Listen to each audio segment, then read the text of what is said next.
আসসালামু আলাইকুম প্রিয় বন্ধুরা, আশা করছি তোমরা সবাই অনেক বেশি ভালো আছো। আমিও ভালো আছি। আজকে আবারও তোমাদের মাঝে নতুন একটি ডেলি ব্লগ নিয়ে আমি হাজির হলাম। তো বলছি গোলাম জাকারিয়া পেজ থেকে। তো চলো বন্ধুরা শুরু করি। দিনটি ছিল হচ্ছে ঈদের দিন। দেখতেই পাচ্ছ আবদুল্লাহ হচ্ছে মসজিদের উদ্দেশ্যে চলে গিয়েছিল।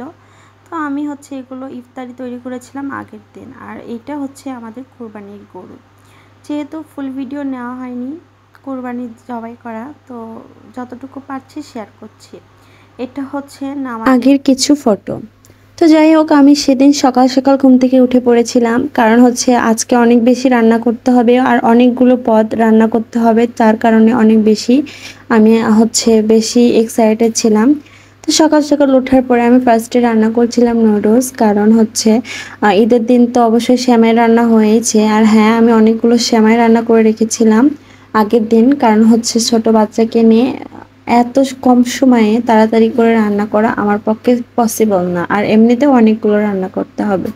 তো সকালবেলা আমি নুডলস রান্না করছি, তার কারণ হচ্ছে আবদুল্লার কথা যে সেমাই খেয়ে ওর মুখের স্বাদ নষ্ট হয়ে যাবে, তো ঝালের কিছুই আমি বানাতে হবে, যার কারণে আমি নুডলসটাই বেছে নিয়েছি রান্না করার জন্য, কারণ এতে সময়ও অল্প লাগবে আর মেন বিষয় হচ্ছে ওর এটা পছন্দ। তো পাশাপাশি বসিয়ে দিয়েছিলাম হচ্ছে বিরিয়ানি রান্না। তো পাশের প্যানেই আমি বসিয়ে দিলাম হচ্ছে তেল দিয়ে একটু কিছুটা পেঁয়াজ দিয়ে সুন্দর করে বেরেস্তা করতে। তো বেরেস্তা হোক, এদিকে আমি নুডলসও রান্না করব, কারণ একসাথে দুইটা করলে খুব দ্রুত হবে। আবার হচ্ছে আমাকে রোস্টও রান্না করতে হবে, কারণ আবদুল্লার রোস্ট অনেক বেশি পছন্দ, বিশেষ করে মুগরির রোস্ট। তো এদিকে হচ্ছে আমি নুডলসটা রান্না করছিলাম। নুডলসটা মোটামুটি কমপ্লিট, শুধু ডিম দিতে হবে। এদিকে সুন্দর করে নুডলসে হচ্ছে আমি ম্যাগি মশলাটা দিয়ে দেব। এই পর্যায়ে ম্যাগি মশলা দেওয়ার পরে কিছুক্ষণ নাড়াচাড়া করার পরে আমার নুডলস রান্না একেবারেই কমপ্লিট। আপনারা কে কে ঈদের দিনে হচ্ছে নুডলস খেয়েছেন অবশ্যই কমেন্টে জানাবেন, আর নুডলস খেতে কার কার ভালো লাগে এটাও বলে যাবেন। নুডলস রান্না কমপ্লিট হয়ে গিয়েছে, হচ্ছে বিরিয়ানি রান্নাতে মনোযোগী হব। বিরিয়ানিতে এই যে বেরেস্তা করতে দিয়েছিলাম, এটা মোটামুটি হয়ে এসেছে। তো এই পর্যায়ে এতে দেওয়া লাগবে হচ্ছে আপনার ধুয়ে রাখা বিরিয়ানি চাল। আপনারা চাইলে বাসমতি চালও ইউজ করতে পারেন, আমার কাছে বিরিয়ানি চাল ছিল, আমি বিরিয়ানি চালই।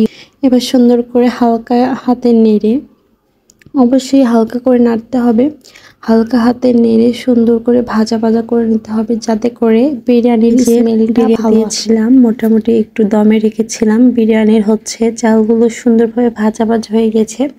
এরপর যে আমি সুন্দর করে নাড়াচাড়া করে দিচ্ছিলাম, উল্টিয়ে দিচ্ছিলাম, নিচে যেন লেগে না যায় এটাও দেখছিলাম, যদিও প্যান নিচে লাগিয়ে যাবে না, তারপরে হচ্ছে হালকা একটু কালারটা করা হয়ে গেলে সেটা ছেড়ে লাগে। তো যাই হোক, আমারটা ওরকম হয় নাই, কারণ আমি সময়ের ভেতরেই এটা সুন্দর করে নাড়াচাড়া করে দিচ্ছিলাম। সুন্দর করে হচ্ছে এপাশ ওপাশ উল্টিয়ে দেওয়ার পরে মোটামুটি ভাজা ভাজা হয়ে গিয়েছে। এ পর্যায়ে অ্যাড করব কিছুটা আদা রসুন বাটা, এবং আরও দেব হচ্ছে পেঁয়াজ বেরেস্তা করা, আরও দিতে পারি হচ্ছে কাঁচা মরিচ। তো কিছুটা পরিমাণে পানি দিয়ে দিলাম, এদিকে হালকা একটু লবণ দিয়ে দিলাম, জিরা দিয়ে দিলাম, দিয়ে দেব হচ্ছে গুঁড়া দুধ। গুঁড়া দুধ দিলে অবশ্যই এটা খেতে অনেক বেশি ভালো লাগে। তো গ্রামে যত আপনাদের কাছে যদি হচ্ছে বাড়ির গরুর খাঁটি দুধ অ্যাভেলেবল থাকে, তাহলে আপনারা এটাও ইউজ করতে পারেন।